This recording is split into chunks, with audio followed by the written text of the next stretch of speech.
everybody, this is Jeremy Carlson, and you are listening to the Bluegrass Sports Performance Podcast. Today, we are talking with Coach Blaine Donoho, strength and conditioning coach at Goodpasture Christian School. Coach, how are we doing today? I'm great, man. How are you doing? I'm doing great. So we had a few technical difficulties for those that are watching on YouTube. So we've got Coach's audio is not working on his computer, so you're going to see that there's two Blaines that are in here.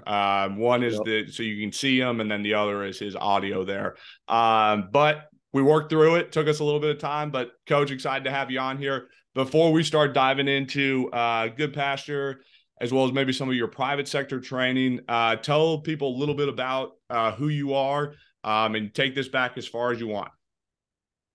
Yeah, man. So I grew up in a little town called Portland, Tennessee. It's about 45 minutes north of Nashville. Actually, you being a Kentucky guy, it's about 10 minutes south of the Kentucky border. So I'm right up there, pretty close to where you're at, honestly. Yeah. So grew up there. Like I said, just a nice little rural town. My family's in the nursery business, so grew up on a nursery and a farm. That kind of leads to my passions. Love being outside. Love getting my hands dirty a little bit. Love hunting and backpacking and things like that. Again, just kind of derives from where I'm from a little bit. But yeah, so grew up there, went to Portland High School, have always been passionate about sports and the weight room. I've always been passionate about it. I think I got into the weight room. I grew up playing soccer and basketball. Those were my sports. And I think I got into the weight room freshman year of high school. And second I walked in, just fell in love with it and haven't left since. So started doing that around freshman year of high school, all on my own. Again, being where I'm from, I didn't even know strength coaches existed. So that wasn't really a thing. But just kind of did my own thing. It was one of those things. I went to my community gym and just watched what everyone else did and just tried to copy it to the best of my ability. I think that's how a lot of us kind of get our start in some of this stuff. But so I did that, loved it, fell in love with it, then went on to Tennessee Tech University in Cookeville, Tennessee. Got my bachelor's in exercise science, stayed there, got my master's in exercise science. So had my bachelor's and master's degree from Tennessee Tech, wings up. And then yeah, so did a couple internships along the strength conditioning line. Did one at Tennessee Tech University. Then realized pretty quickly through that internship that the college sector is probably not for me. I loved it, really enjoyed it, loved working with those high level mid-major Division I college athletes. Tons of fun. Enjoyed the grind of being there at 5 or 5:30 every morning. Really enjoyed it.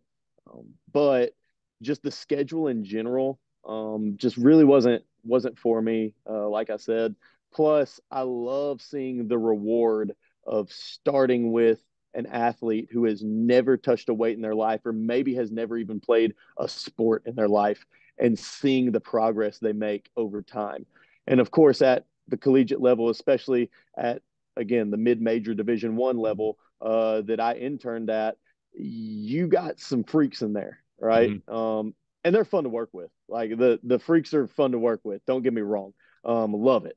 But it's not quite as rewarding as seeing someone who can't even do a proper squat 6 months down the road after training with you, being able to squat perfectly without any issues and maybe with a little weight on their back. That's so phenomenal to me. And I mean, it could potentially be life-changing to them. And so that's when I figured out, okay, I probably want to go high school is probably the route that I would prefer. And so that being said, through my master's degree, I had another internship here at Goodpasture, actually, under then strength coach JT Rankin, who is now the strength coach over at Boyd Buchanan High School in Chattanooga. He's a phenomenal strength coach. Learned a ton from him. We're still very, very, very good friends to this day. Talk to him pretty regularly. He kills it, and was very, very grateful to intern under him. And so interned under him for a little bit, then went and found a job at Lipscomb University. Not necessarily as a strength coach. It was more of a managerial role, kind of managing the fitness and wellness center over there, doing a bunch of scheduling stuff for the weight room and things like that. So again, kind of got out of the coaching realm just for a second and tried to dabble in, like I said, that managerial role. And honestly, just didn't like it. I wanted to be on the floor with athletes again. Did that for about a year and a half. Learned a lot from it. Got to learn a lot of the business side of things, like contracts and money and budgets and things like that. But I mean, other than that, it just wasn't for me. So decided to try to, get my way back into coaching. Was very, very fortunate that about that time, JT reached back out to me and said, "Hey, I'm going to Boyd over in Chat."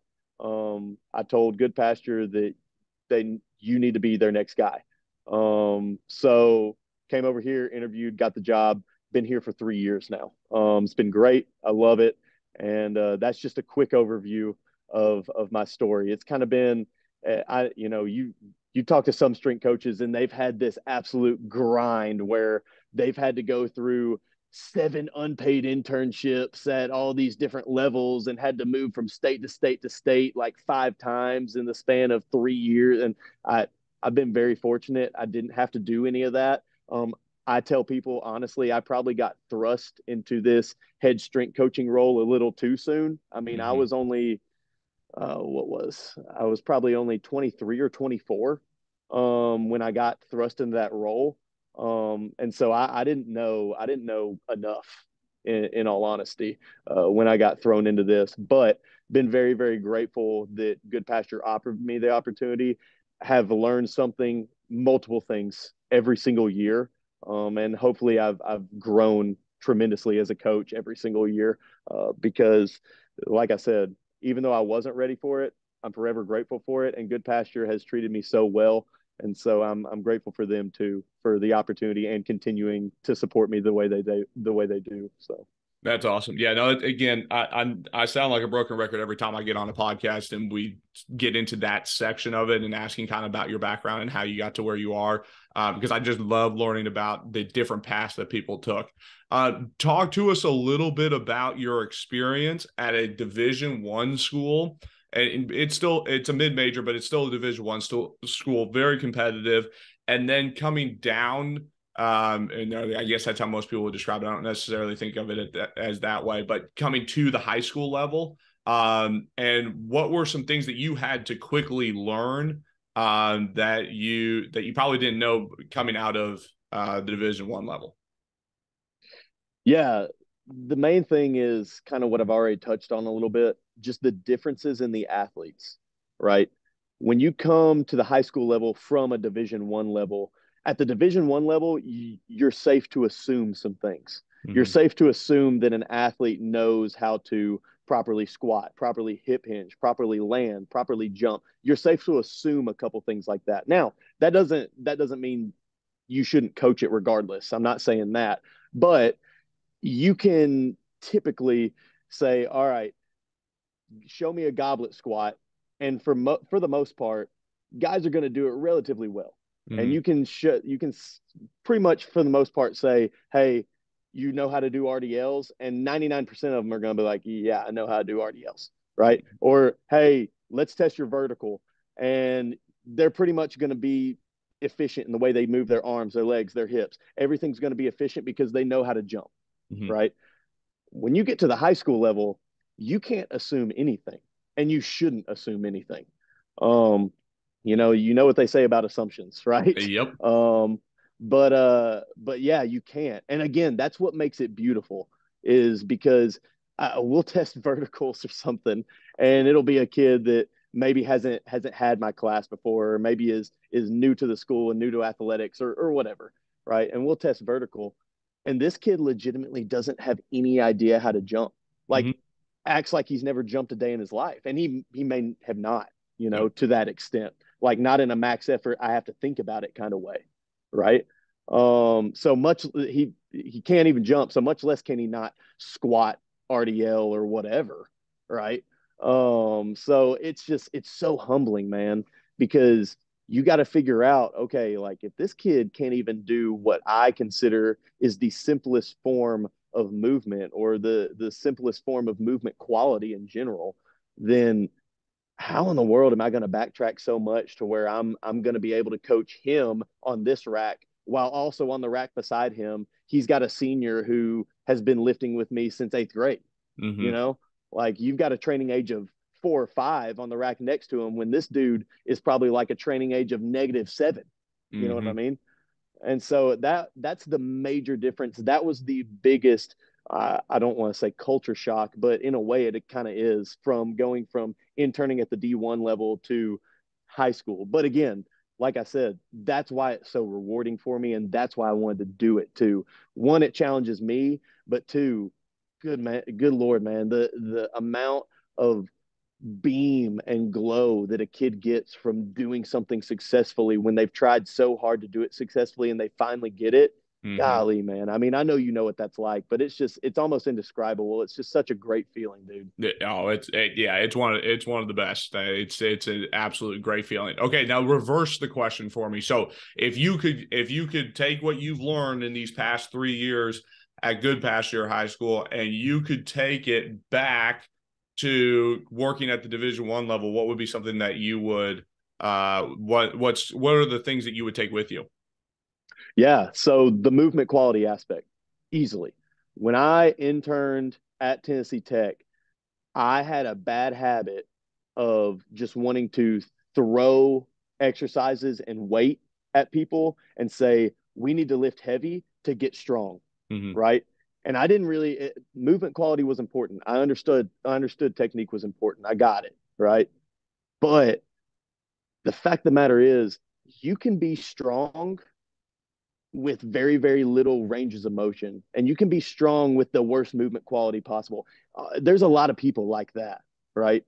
It's how much weight can you move through the fullest range of motion, and Mm-hmm. how much weight can you properly move while stabilizing everything that's supposed to be stabilized and doing all the things that your body is supposed to feel and do and whatnot. It's that level of strength is just different, right? Mm-hmm. And so that's what I would take going from bottom to top again, from high school to Division I, is I don't care if I had a Division I program to run right now. I don't care if that kid has been lifting in a really great strength program for 4 years, or if he's never lifted in a proper strength program his whole life.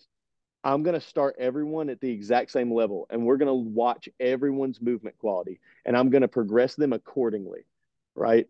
Because it's just, movement quality is everything. Like I was in a bad habit of, when I interned at Tech, that it was I was training guys to be more like weightlifters rather than athletes, Mm-hmm. right?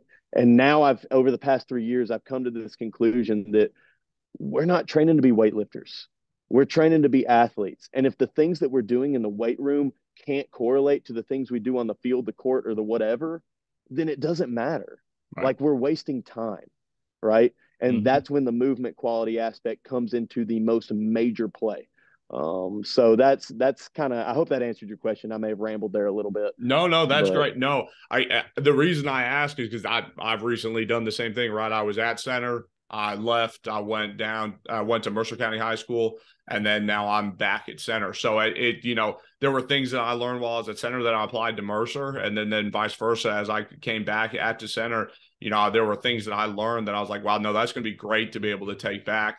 And I'm so thankful for that experience that I had at Mercer County Senior High School, because that allows me to be a better coach now that I'm back at center. So I always like to try to throw those ones out there at coaches as we go. Okay, so yeah, let's turn our attention a little bit. Start talking to me a little bit about your guys' setup that you've got. And I think we need to talk about it in two ways. One, because when we look at programming, I think we're going to look at two different ones. We're going to look at one that's a private sector one, and then one that is going to be what you guys are doing at the high school sector. So first, start us out with the private sector, kind of what do you do on the side, and then we'll get into, I guess, what your quote-unquote day job is. yeah. So I've started to get into some individualized training a little bit. in the private sector, just kind of as a side hustle in my free time, right? I did it when I had that job at Lipscomb. I did it on the side as well, just to stay in the coaching, because, like I said, I missed being on the floor with athletes so much and just being, in the thick of it with them. And so I've started to get back into that now again. This has kind of been somewhat of a new thing. I've only gotten back into it in the past 6 to 8 months now, just because I wanted to give my full attention to Goodpasture for the past couple years or so. And now I'm to the point now where I feel like I'm comfortable enough in this role and know enough about the scheduling and got it down so much that I can start to kind of do that private sector work again. And so basically I'll get right now, if the guy that I'm training in the private sector is an alumni, which a lot of them are. A lot of them are guys that were my guys in high school who are now either at the college or pro level. And so those are a lot of my clients right now. And they're great. They're awesome. And so if they're alumni, I bring them in, and either before school, during lunch break, or after school when I don't have a group, and they'll lift at Goodpasture with me. And that's awesome. I mean, it's such a phenomenal avenue to have that option for them to come back to Goodpasture. Plus, I mean, it's great for the school in general, just having alumni around like that at a pretty consistent level. And so that's kind of what that looks like. And then other than that, I'll do some remote clients that I'll just train via online. And obviously that's kind of a just come and go as they wish type of thing, in terms of phone contact and things like that throughout the day. But awesome. but yeah, That's great. It's great that you looks like. have alumni come back and work out with you. I think that's one that says a large amount about you as an individual, that, not only did they enjoy their time while they were there, but they're willing to come back and continue to work with you again. And then also just develop that relationship with the alumni base as they continue to get older and grow up, and hopefully they continue to live, in and around, and then eventually will send their kids there. So that's awesome that you've got that connection set up. Yeah, I really appreciate that. Yeah, and I love those guys, man. They're awesome dudes. Every single one I have. I think I'm training 1, 2, 3, 4, 5, 6, I believe right now. Again, all guys that were my guys in high school, just at different levels of collegiate or pro ball now, and they're awesome, man. Like it's one of my favorite times of day, especially when all of them are in town and they can all be here. Man, dude, it's just they're such hardworking guys, and they just love this stuff so much, and they just eat it up. And I mean, just as well as I do, like no matter what the program is, like you can throw the best program in the world at an athlete, and it's not going to do anything if they're not intentional about doing everything. You know what I mean? And that's the definition of those guys, man. Like they're so intentional about every single detail, and they just follow it to a T, and they see great progress because of it. And it's not me, it's them. Like it's so phenomenal, dude. But yeah, I love those guys, man. It's a lot of fun. Well, I'm sure that helps out with your kids that you're coaching now, to be able, your high school kids that you're coaching now in class or before school or after school, you actually get to point at those guys as examples of folks that have done it the right way, and start funneling them in that direction, which is, again, also a credit to you. Yeah, I appreciate that, man. Yeah, it's definitely helps in a whole lot of different ways. But yeah, those high school kids, they see that, and those guys are leaders by example, just like you said. And I'm blessed to have them in my life for sure. That's great. Okay, so talk to us now about a little bit about your setup that you've got at the high school level. Yeah, so this is kind of a weird one, man. Our schedule's strange. And again, I talk a lot of great things about Goodpasture, and it's an awesome place. But if there's one thing I'm going to complain about it's the schedule. It's not super feasible for the strength conditioning program in general. We're trying to fix it. They're working with me. Again, they're great. I don't have any complaints about them. It's just the monster we got to fix right now. Because basically what it looks like is we go off a block schedule, and I'll try not to go into too much detail because there's a lot of intricacies about this, but, or mainly I'll try not to vent about it. Let's put it that way. Okay. But we go off a block schedule. So it's alternating A days and B days. Okay. So 1 week we'll have an A week where A days fall on Monday, Wednesday, Friday. And then the next week will be a B week where B days falls on Monday, Wednesday, Friday. Okay. If that makes sense. Yep. We'll do 4 blocks a day. So you're looking at about an hour and 20-minute classes. Um, Given the time that's needed to change and get up to the field house, which is a completely separate building across campus from their main school building, you're looking at about an hour of training time, maybe 55 minutes. And the way it works is I've got 3 classes out of the 4 every single day full of groups. Okay. I'll have some volunteer kids come before school. I'll get here at 6:45 every day. School starts at 7:50. And then there will be some dudes or girls that come in voluntarily before school. So I'm always here for them. Then I have my 3 classes during the day because they always give me, I work off a normal teacher workload. So they always give me one planning period. Mm-hmm. And again, about an hour's worth of training time in those 3 blocks during the day. And then typically, depending on the time of year, I'll have at least one group after school. Okay. But the way the blocks work, this is where it gets a little bit tricky. The way the blocks work is right now on my B days, I have football in one block, football in a second block. So basically, the football team split into 2. Mm-hmm. And then that last block of the day is actually my middle school block. Okay. Um, and so on A days, one block is a mixture of female athletes only, just a montage of sports. Yep. The next block is a mixture of male athletes, but it's primarily basketball guys with, I got a couple hockey guys thrown in there, a few football guys who couldn't get my B day classes in their schedule in there.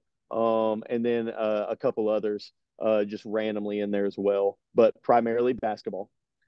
And then that fourth block is a montage, co-ed, as many sports as we can possibly fit into that block on that last block of the day on A days. Gotcha. And so the reason why the last block of the day on both A days and B days is so frustrating is because on B days, it's considered the middle school athletic period. Okay. And on A days, it's considered the high school athletic period. And so Okay. the reason that they do that is when a sport is in season, during that athletic period, the kids can practice their sport during school, Gotcha. right? That's the reason why they created that system. It's a great idea. Okay. But the problem is what happens is when the sport is not in season, they're with me. Yep. Right. And so, like, for example, right now during my high school athletic period, that last block of the day on A days, I've got a combination of 4 teams. It's the softball team, the volleyball team, the baseball team, and the men's soccer team. And it's a total of 75 plus athletes. Um, and we have a weight room with 11 racks. Aye. And so it's you can see the issue there, right? Yep. And so this is the fight that we're trying to fight right now. We're trying to figure out a solution for it because obviously that's just not feasible, man. Like I always tell people like during that block, I don't do my job. I don't coach, right? I just manage the room and hope that no one dies, Yep. right? That's literally what it is. And that's not how it should be. That's not how it should be. So again, I'm trying to work with my admin and they're great. They're supportive. They're trying to help me. But we're trying to figure that out.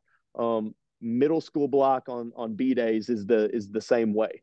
Mm-hmm. It's like right now there's a little bit less kids in there, which is great. But it's a mixture of male and female athletes who just aren't playing a sport right now. 7th and 8th grade, and I think I've got 40 plus kids in there right now if everyone's present. So again, not as bad as the high school block, but still, I mean, 40 plus 7th and 8th graders Yeah. in one room is it could be a little bit more feasible. Oh, absolutely. Wow. Uh, And that's just as, I mean, I argue that the 40 plus middle schoolers might be even more difficult than the 75 athletes that you have to jam in there. I mean, yeah, 75 yeah, high school kids, at least if you've had them for a while, they'll at least know the system and know what you're doing. Where the right. middle schoolers, you're teaching from scratch. Right. No, you're absolutely correct. And yeah, it's a difficult block. Luckily, that middle school group specifically this year is pretty phenomenal. I mean, they do a great job. They listen. Every once in a while I have to get on to them for talking too much, just like any other middle schooler. But that's about it with them. I mean, they really focus on what they're doing, and I can't say enough good things about that group this year. So that helps. But just in general speaking, yeah, that block is hard, man. That block is really hard. No, I can imagine. Luckily, I've got some great coaches that are willing to be in there with me and help me out a little bit. But yeah, I mean, it's still difficult. Yeah. So talk to us a little bit too about, just so that we can get the idea when we start looking at your programming too. What is the weight room setup? I know that we see a little bit of it behind you now, but you said 11 racks. What other equipment do we have access to? Maybe what type of technology do you have access to? Yeah, so we have 11 racks, like I said. We have all the typical stuff that I would say pretty typical high school weight rooms have, at least at the private schools level. Barbells, trap bars. We don't have safety squat bars yet. That's going to be my next purchase. We have 2 sets of dumbbells that go all the way from 5 to 100. We have a 17-yard strip of turf that's about obviously 17 yards long and maybe about 5 yards wide, give or take. Not quite enough to really do a whole lot on, but I'm glad it's there nonetheless. We do some of our sled work on that. Other than that, we do utilize Team Builder, so we have an iPad at every single rack. We just started utilizing VBT. I was fortunate enough to be able to purchase 5 Vitruve units. So we do utilize Vitruve on 5 units right now with some of our athletes. Again, I'm still somewhat in the experimental phase with that right now. I've only been using that since about midway through the summer. So that's been massive, though. I mean, we can talk about that later, but yeah, I love it. I would recommend it to anyone. But yeah, other than that, we have a couple different specialized pieces of equipment just for our injured athletes to be able to still come in and do work. We have a leg press machine, leg extension, leg curl machine. We do have a reverse hyper and a belt squat machine as well. Just again, kind of some prehab type machines for athletes who maybe have an injury upper or lower body wise that still give them the opportunity to come in here and still be productive. So yeah, that's basically the gist of our weight room. Awesome. That's great. Yeah, it's great to see more and more high schools investing in different uses of technology to be able to help out their athletes. I know before we really got up and running, you were talking about how we're looking to train the athlete. We're not necessarily looking to train the weightlifter, and those are 2 different things. I think that we've been fortunate at Center that we rolled out with it this fall and tested on a lot of our athletes, and the feedback that we got from the kids was incredible. They really enjoyed it as well. And like you said, couldn't recommend looking into VBT enough. I of course am biased with Vitruve, but there are plenty of companies out there that are doing great work on that front. So yeah. Okay, let's start turning to your programming here. Let's go ahead and have you share your screen. While Coach does that, I'll just send the friendly reminder to folks that if you are listening to this on Apple Podcasts, Spotify, wherever you are listening, you can always go over to YouTube and you can look up Bluegrass Sports Performance on YouTube, and you should be able to find what we're doing over there. And I think this is the kind of the unique part about the podcast. You got a video section where Coach will go into a little bit of his programming, and we're going to look at 2 different types of programming from Coach. We're going to look at a private sector as well as his high school here. Okay, Coach. So this is talk to us a little bit about which program this is that we're looking at first. Okay, so this program right here is one of my private sector guys. This is Jaron Elkins. I coached him in high school. He's a baseball guy. he actually got drafted out of high school to the LA Dodgers. So this is his first year in minor leagues, and awesome athlete, incredible athlete. He's a freak, to say the least. And I think anyone that's ever played with him or ever done anything in the weight room or athletically outside the weight room would tell you the exact same thing. One of those generational athletes that, in all honesty, I may not have another opportunity to coach a gifted natural athlete like him again. To be completely honest with you, and I hope he doesn't listen to this to give him a big head. But this is his program. This is the only reason why I wanted to show this one is because this is how I organize all my programs, whether it be my private sector guys, my individualized programs, or my team programs at Goodpasture. This is my format. It's a very simple.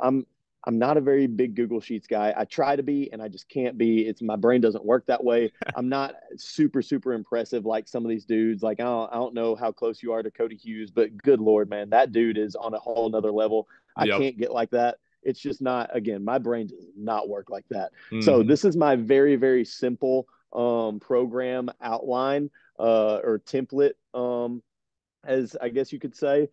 So the reason why I wanted to show this one is just because this is how all of them look, and this one is pretty clean and concise and pretty easy to explain. Gotcha. So basically, what this looks like, just to give you a kind of glimpse into just the individualization aspect of the private sector stuff. Again, this is Jaren's program. He's on a 4-day-a-week program with me, an upper lower body split. And so if you look here, I've got his first day of the week is his dynamic effort upper day. I'm not I enjoy conjugate method in terms of programming. I'm not a live and die by conjugate type of guy, but especially for my higher level guys, I think it's great. I think it's extremely applicable to sport, especially given the fact that you can specialize it movement wise to their sport specifically in a whole lot of ways. Mm-hmm. Right. So like if you look at Jaren's dynamic effort upper body day that we're looking at right now, I can pretty much specialize it in a lot of different ways. I kind of use my hybrid version of the dynamic effort and max effort methods in this way. Like my dynamic effort for him is French contrast. I love French contrast, again, mainly for my more advanced athletes. Just love that methodology. A guy like Jaren, who is extremely well put together and an extremely strong athlete, is going to eat this type of stuff up, right? His body craves just the general peak power, that general 0.75 to 0.90 meters per second general range right there. His body loves that stuff. Anything that and above, his body's going to respond really well to. And so the main thing about Jaren, though, is his concentric force output is A+++. Like it is phenomenal. Like this dude went to the Dodgers and they put him on force plates when he got down there, and he broke all their force plates records. Wow. Right. His concentric force output is awesome. But because of that, we need to work on his eccentric, decelerative abilities just a little bit. Not that they're bad, but it's just the fact that, okay, because his concentric output is such high level, we need to make sure he can decelerate and load properly to adhere to that concentric force output, if that makes sense. Yep, absolutely. Right? So that's why I highlighted some eccentric. I've made sure that we're addressing eccentric load dynamically and heavy and slow in different ways, just from an upper and lower body standpoint. And so I've highlighted those in yellow here. You can see there the dynamic band punches with a dead stop would just be band looped underneath a bench, and he punches through the band, but then lets that band ricochet him back down, and he has to come to a dead stop in the bottom. Gotcha. And then like the dynamic med ball stop with a shuffle lead in. Obviously, you can assume what that one is, right? Just a med ball. Light med ball. He only was using a 6-pound med ball during this block. Just a shuffle, and then act like you're going to throw, and then about halfway through, force yourself to stop. My cue for that would be like throw hard and stop even harder, right? So as you go down through this, obviously we do his speed work too. He's an outfielder. So I'm all for speed work across all sports, across all positions, no matter what you play. I mean, I sprint my pitchers almost just as much as like my outfielders and shortstops and guys like that too, right? Just for the sheer fact that there's not going to be a more specific exercise you can do in this weight room that produces more force at that high level of intensity as max effort sprinting, right? And so there's his sprint work right there. Again, we don't have to spend a whole lot of time on it, just to give you a general outlook of what the program is and how it's manufactured. But and there's his dynamic effort lower body day that goes along with that speed work.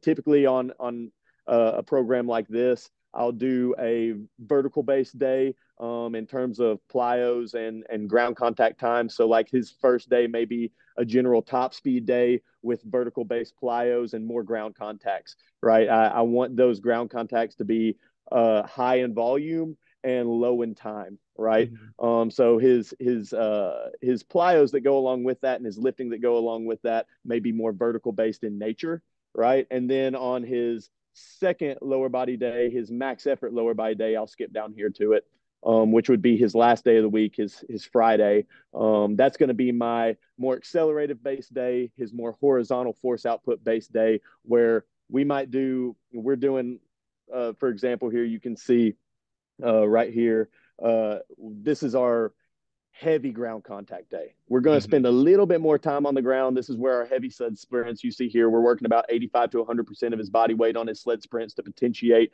those unresisted sprints. We time everything, by the way. We use Dasher and Free Lap to time all of our sprints. And that's not just for my private sector guys. That's for all our team sports as well. And then you go down here and his plyos are a little bit more horizontal based, right? So I've got his band resisted broads, his standing triple broads to add the reactive aspect to it. And then his depth drop double broads, just again for that reactive of force absorption into the horizontal force output as well. And so again, like I said, the yellow is just that eccentric work to make sure that I know how much eccentric work from a dynamic effort standpoint and from a heavy, slow, very strict eccentric aspect we're doing. And so like on our heavy days, our max effort days, if you will, those are going to be our accentuated eccentric days, like our overloaded eccentric. So we're working anywhere between 100 to 110% during this block of training right here. We're working between 100 and 110% on the way down. Then we strip that weight at the bottom, and we're going 70, 75, maybe up towards 80% concentrically on the way up. Right. And so a guy like that, again, I call those big boy eccentrics. I work on eccentrics at the high school level all the time. I think it's one of the best aspects of programming you can do at any level. But again, I joke around with Jaron and say, you're doing big boy eccentrics now, which is the overloaded eccentrics. Yeah. So just because he's a guy that I know for a fact can handle it really well, just because, I mean, they say you can handle about 140% of your one rep max concentrically, eccentrically. Right. And so it's perfectly safe for him. He's actually seen a ton of benefits of it. I'm pretty pumped up to kind of see how he starts moving concentrically when we go into our next couple phases as he gets a little bit closer to his season. We start moving a little bit more concentrically focused because I think his body, like I said, is going to respond really, really well to all that overloaded eccentric work. But yeah, that's just a general outlook of what we got going. And just a general outlook as to what my program design in general looks like, not just, again, for the private sector, but for all my team sports. They all look the exact same. So awesome. To talk to us a little bit about what some of the differences would be, right? I would imagine that you're probably not running a French contrast with your middle school group that we talked about, that 40 plus group, right, or maybe the high volume athletes that you have to work with. Especially when they're first starting out. So what are some changes that we would see? Again, you would probably see similar things from some med ball work or maybe sprinting work or different things like that. Mm-hmm. But how does some of that lifting end up changing? Or maybe some of the speed and plyos change as well? Yeah. So when we break it down to the beginner level, let's just talk about the middle school level in general, right? Basically, I do the normal progressions, right? I mean, if we're talking about the squat, I get them to body weight squat first. We utilize wedges. I love wedges just for them to feel what depth truly is and the vertical torso truly is, right? So we utilize our normal squat progression, like for example, it would be body weight and then into goblet and then into zombie squat and then into front and then into back, right? Mm-hmm. And we utilize that progression with everyone. And so that's kind of the general gist of what that would look like. Now, in terms of just the broad scheme of programming and the difference between what a guy like Jaron would do or what any of my private sector guys would do, because they're all very high level compared to dumbing it down to that middle school level, that beginner level. In regards to, besides the regressions that we just talked about, I focus a whole lot on the eccentric portion, just at a normal standpoint, not these big boy eccentrics, but what I'll do is I'll start progressing them 3 sets of 5 with 3 seconds down the first week. It'll be capacity work. We'll go through like a 3 to 4 week block of capacity work. So it'll be 3 sets of 5, 3 seconds down week 1, 4 seconds down week 2, 5 seconds down week 3, 6 seconds down week 4. Right. And I just call that capacity work. And then we'll start to go into a little bit more of an intensification phase where now we're still doing slow eccentrics, but now we're going to go like 4 sets of 3, 3 seconds down for 3 to 4 weeks. And your goal every week is to add 5 pounds to whatever weight you were doing. Right. So now we're moving a little bit more weight, still 3 seconds down. So we're still slow and controlled on the way down, but at least it's a little bit more intense rather than a little bit more volume and time under tension. Right. Mm-hmm. And so then after that, I'll kind of go into there. So now you're looking at 2 months of training, right? After that, going into that third month, that phase 3 per se, now we're going to look at a little bit more focus on our concentric work.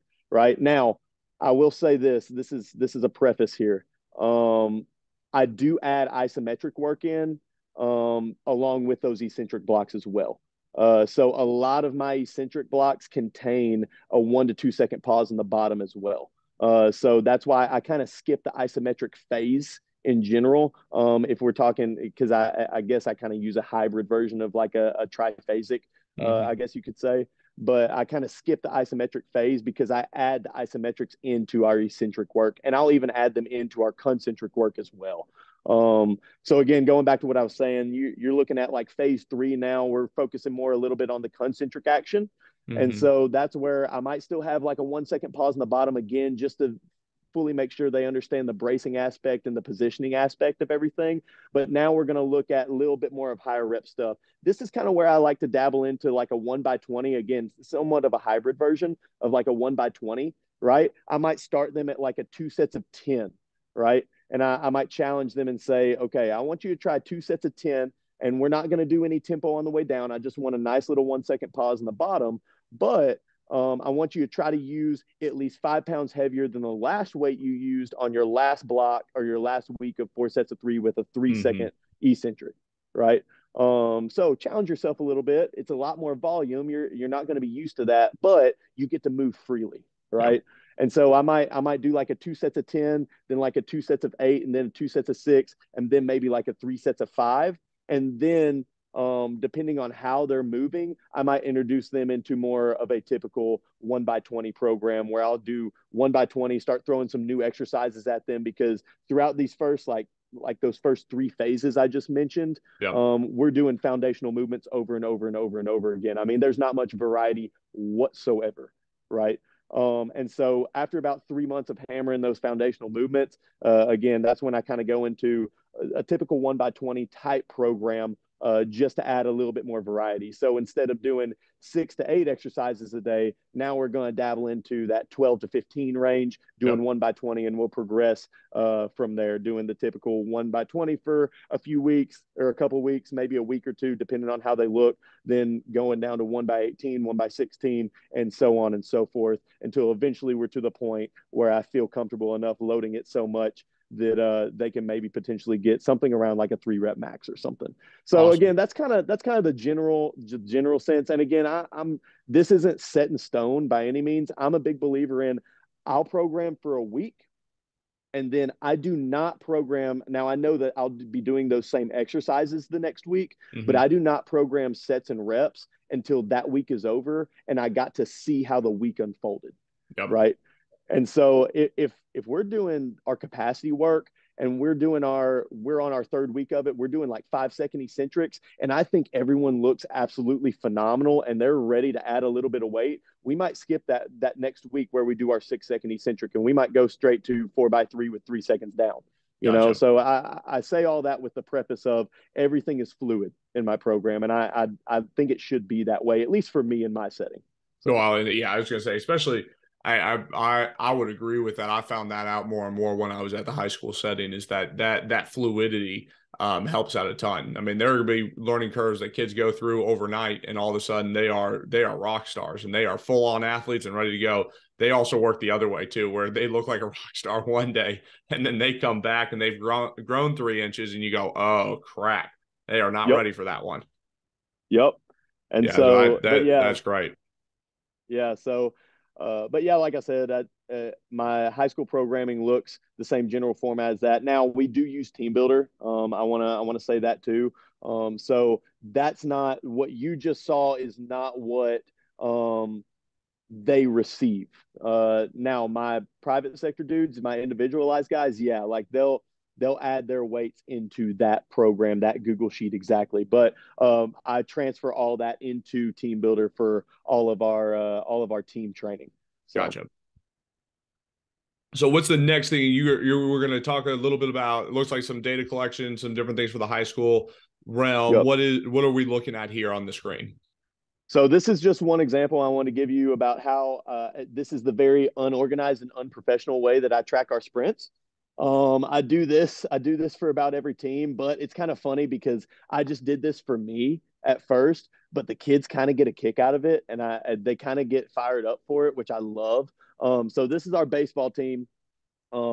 They're a rock star group. They work extremely hard for me. I love working with rotational sports. I love our baseball team. I love our softball team so much. I unfortunately don't get to work with golf or tennis. But rotational sports in general are kind of a niche for me. I really, really, really enjoy programming and coaching them. And so this is just kind of a look at how I track our sprint times. I mean, you don't have to, I'm not going to zoom in. The numbers don't really matter too much. But basically what you're looking at is we will time our fly 10s 5-yard build into a 10-yard sprint because that's all the room we have in this building. We will time those every single team, every single athlete at the very least once a week. I will utilize that in season to see how our CNS is before games, depending on the sport. I'll utilize vertical jumps to also test our CNS. I test our vertical jump actually, and maybe I'm a little bit weird for this. I don't know. Maybe I'm wrong for this. I have no idea. But I actually test our vertical jumps more in season for all of our sports than I do out of season, and it's literally to see how fatigued their CNS is. Gotcha. So vertical jump testing and fly 10 with a 5-yard build testing is really, really big and integral to our programming in season. Because again, they can't hide from that, right? That tells me the story about exactly how their CNS is functioning in those moments. So if more likely than not, if it's a game day and you're in here with me, we're either running or jumping or both. And it's not just to get you better at jumping or get you faster. That's not it at all, actually. And I'll be upfront with those athletes. I'll tell them we're only running 3 sprints today. And the only reason we're running them is because I need to see how you're going to perform tonight. Right. So just give me 100% of what you got today. I don't care about what the times are. I just need to see how you are compared to how you normally are. And so they have an understanding of that concept. But again, that's kind of a side note. I'm starting to ramble now. No, that's fine. So when you test these, what else is going on in the room? Are we in a line and everybody's getting through the testing, or are we doing it in conjunction with something else? Yes, sir. So basically how it works is, and it depends on the block. It depends on who I have in the block with me. If I only have one team in here with me, then it's pretty easy, right? We all run the fly 10s together. That's the first thing we do after our warm up, and then we go to our lift, right? Now, if I have a block that has like that athletic block on the last block of A-days, like I was talking about, with 75 plus kids across 4 teams, then okay, now I got to change some stuff, right? Because we ain't gonna be productive by the time we get done running 75 kids through 4 max effort sprints timed and record all those times. We're going to be done with the block. They ain't going to get anything done, right? So that's one of those situations where we'll have 2 teams lifting in the weight room on their racks. They'll do their primary movement typically on their racks, and then it'll be like an upper body movement. Let's call it a bench press, right? So I might have 2 teams in the weight room doing bench press on the racks, getting that done, while I've got 2 teams out in the hallway running fly 10s with me. And hopefully I time it up correct enough, or at least close enough to be effective, to where by the time the teams inside are done with their bench press, the teams outside are done with their fly 10s, and we can flip them. Gotcha. Right. So that's generally how that looks. But yeah. That's awesome. And then talk to us. I know the numbers themselves don't matter, but talk to us about, you've got things color coded on here as well. What is the color code, and what are you looking at there? Right. So every single day we'll run, depending, a lot of the volume that we run depends on the time we're given that day. And so we run at least 4 sprints every single time we run. Some days we run 5, some days we run 6 if we have time, right? Some days, if I can tell this team is fired up, they're amped up to be here, their CNS is functioning at a super, super high level, and they keep hitting PR after PR after PR. I mean, shoot, dude, we may run 7 or 8. I don't care. But as long as we have the time, we're going to run at least 4, right? And so out of those, let's say 4 that we run, I'm going to record our top 2 for each individual athlete. And then out of the top 2, I'm going to get their average of their 2 for that day. And so that's what you see here. I'll zoom in just a little bit so you can see this a little bit better. Hopefully my computer will work somewhat fast, so we're not spending all day long on this. But there we go. So as it starts to zoom in here, you can kind of see, I'll highlight it, but you can kind of see right here, I log their top 2, and then it gets their average, right? Gotcha. And so I do that for every single sprint or sprint day. And so the colors that you're seeing are, let me get out of this real quick.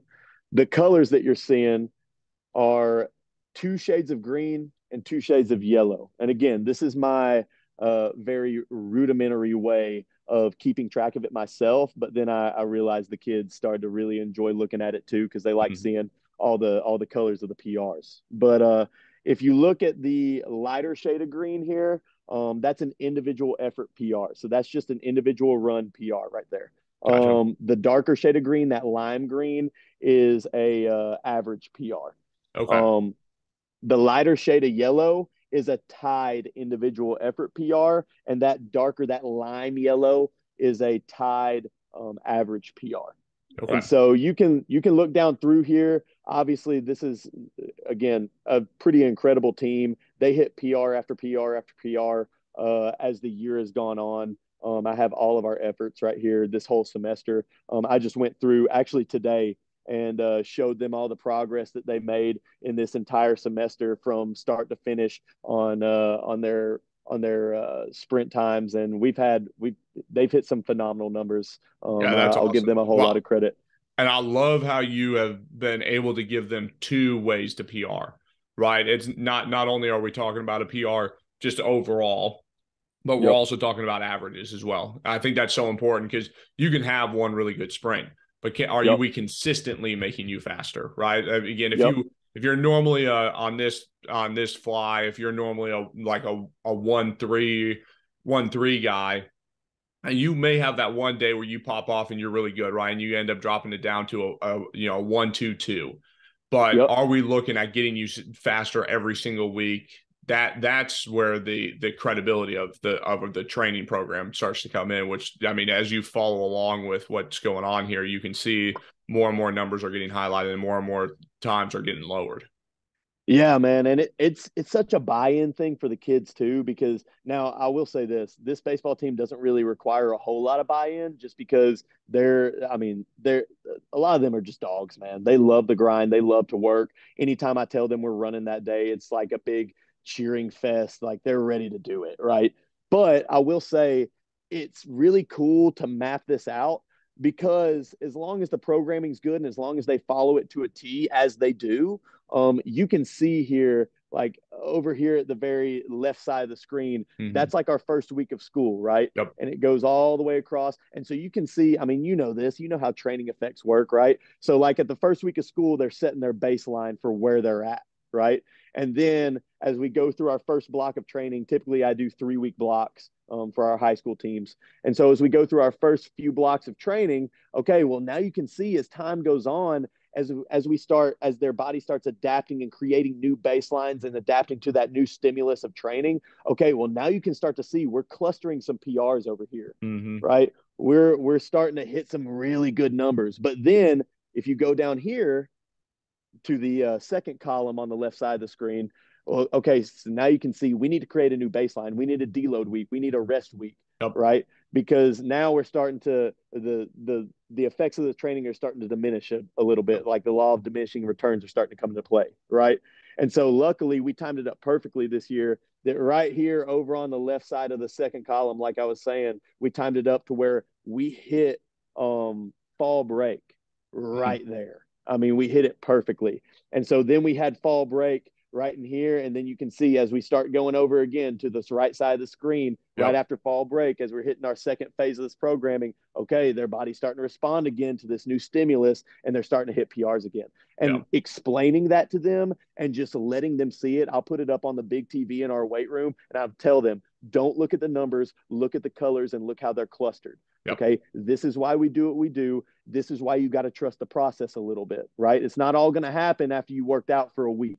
It Yes. ain't going to work like that, right? But as long as you keep doing what you're supposed to do and you keep letting the training affect your body in the way it's supposed to, well, then now you're going to start responding really, really well to it. Your body will start eating that up, right? And Mm-hmm. so it's pretty neat for them to see that and they understand it, right? The colors make them understand it. So that's why I said like it started out as me just having a way for myself to look and track it for me personally, but it Mm-hmm. turned into being the coolest tool to show our kids. Yeah, So well, that's huge. I mean, you're creating buy-in too, right? And you're using your sprint to be able to help show them the training efficacy that you're going in with the weight room, right? Like we know that at right, the end of the day, just because your squat goes up doesn't necessarily mean that you're going to get faster, but the things that you're doing along with your squatting, the things that you're doing as your accessories, they're eventually going to add up and right, put them in combination with being able to produce more force. Yeah, that 5 yard build, 10 yard fly is going to take a jump, right? And that's going to be huge right. for you. Right. And I'll, as this starts to load a little bit too, I'll go ahead. I'll stay on this baseball screen just because I don't want to go to too many different screens and have all these loading issues. But I'll stay on this baseball screen and I'll go to our first block where we started out the year, just so you can kind of see what a general program would look like for coming off of, because you know how baseball is at this level, right? Mm-hmm. It's tons of travel baseball in the summer, right? So a Yep. lot of these kids don't get to work out with me very much in the summer, mainly because they're all over the country doing baseball stuff. Right. So I kind of start them pretty rudimentary, very, very elementary on the way back, even though, again, this is a pretty elite team. They're pretty strong. They're pretty fit. They're pretty well put together in general.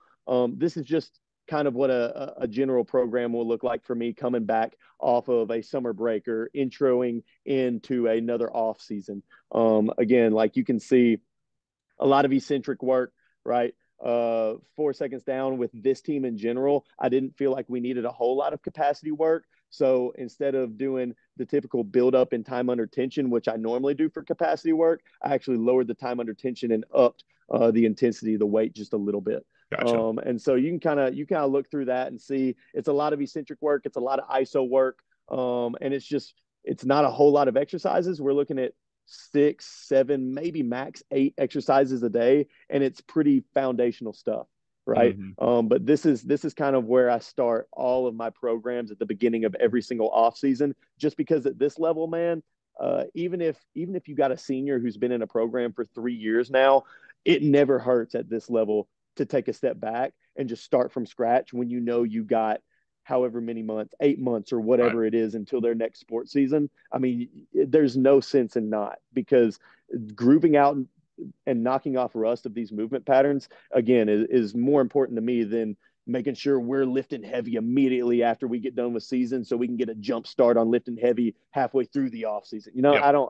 I'm good with that. Like, these kids are going to get stronger. It's not hard to get high school kids stronger, right? Anyone can come in and do that, right? It's how can you move? How well can you move? Through what ranges of motion can you move? And I'll say this, man, like, and again, I know I'm rambling a little bit, but Oh, I it's just fine. want to Keep give a going. shout out. Yeah, I just want to give a shout out to our athletic trainer. He's gonna, I don't want to give him a big head either, because we joke around with each other all the time, but he knows I think this about him. He is literally, in my opinion, the best athletic trainer potentially at this level in the entire country. And I'm Wow. not saying that lightly. Dude is absolutely phenomenal at what he does. I mean, he is a technician by every mean of the word, right? He's very, very intricate in all of his functional rehab and prehab stuff. He knows biomechanics much better than I do. Like, it is absolutely phenomenal working with him. And he is in this weight room with me a lot. And I can't even describe to you how much of a better athletic department in terms of athletes that we have had, and how much of a better coach he has made me, helping me coach all this eccentric work, man. Like, it is phenomenal, because now our athletes, between me and him being able to coach these athletes and helping them understand what they should feel and how they should look, on all this eccentric work, it's made a massive difference in our entire offseason for every single sports team we've had this year. And it's just because you got two guys in here who truly care about how athletes move much more than how much weight that they lift. Right. Right. And again, that's not to say, dude, I love coming in here and lifting heavy weight. Like, it's fun. The kids love it. I'm never going to take it away from them. We lift heavy. I'm not saying that I'm anti-heavy at all. I love it. I love it. But if you lift heavy with awful form, technique, and range of motion, you're not getting better at anything besides giving yourself an unnecessary ego boost. And that's Yeah. just the simple fact. Yep. Right. Again, we're training athletes. We're not training weightlifters. Again, I'll stop with that soapbox, because I keep No, that's going fine. over No, and that's over great. again. No, so you've talked quite a bit about it. So I want to make sure that I follow up on it for people that are listening, that are interested in it. You've talked a lot about eccentric, isometric, concentric motion, movement patterns. Where have you learned most of your information from? And is there a resource that you would point people in to go like, hey, this would be a great resource that I learned from, or were there a couple different ones? Yeah, so I would say, in terms of the eccentric and isometric stuff, the two primary resources that I've learned the most from would be my guy Cody Hughes over at Madison Academy. We've already talked about him once on this podcast, but he's worth talking about multiple times, because he does stuff at such a high level. Can't say enough about that dude. He's also one of the nicest dudes you'll ever meet. So shout out to him. And then also the originator of the triphasic programming, Cal Dietz, right? Between those two dudes, I've pretty much stolen all their eccentric stuff in some way, shape, or form. Again, this is, as you probably know, this field is just a treasure trove for stealing good ideas. Yep. Right.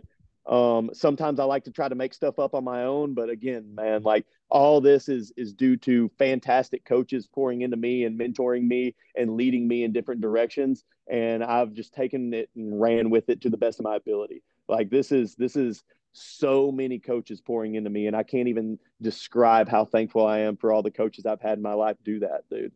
Well, that's great. Let's make that the transition then. So let's go with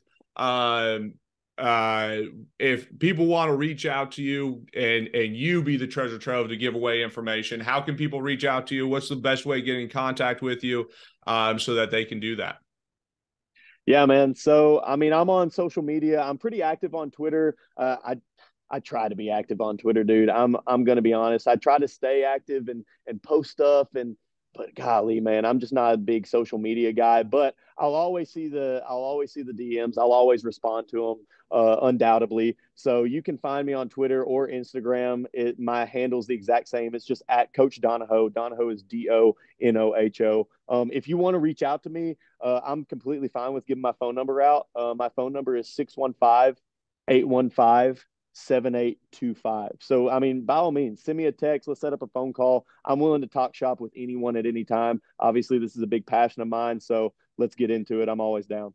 Big time. Awesome, Coach. Well, I think to record this has taken us like 2.5 hours. I don't think it's going to be quite that long. We had some technical difficulties, but I appreciate you sticking in there with us, and really appreciate you coming on the podcast. Absolutely, man. Honored and privileged to be on here, dude. I love your podcast. It's helped me learn a lot and grow over the past year or so since you've been doing it. So I really appreciate you having me on.